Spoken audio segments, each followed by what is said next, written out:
Бүгін жүкускайга саха бойын саллаттырын туғынан кәпсейір үз кенеге сүріқтен ете болла. Ол күрдік бұраты саха бойыттары Курскай дугаға күйеге сол олонқо дойдутун көміс суыстыры ден кенегелерге саллаттыр қарақтарынан етенне тылғал өләбіт тұру саха жонын көрілерінен аға дойду сәрейден туғынан материалдар хомылыннулар.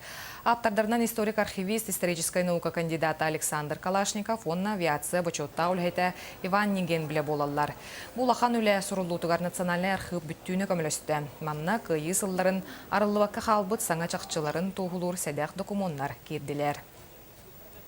Бу урут кахандаганы кеңеге таксыбатак документтар кирдилер. Серихиллергар хорбую бар эте ачыктагын бар эте ден. Оны тугулулар бархып документтара. Оннан бу серихиллергар Kur'an yıllar turbuttara diyen. Ол эми архив документтарын эми дакастанар колобур. 1939 жылдан инне 1944 жылгадылы бу Kur'an турбута диен. Онун оттон жонолого огдолуян бу отто үймекке туах бурдукта үймекке онон ырхан жылдар этилер.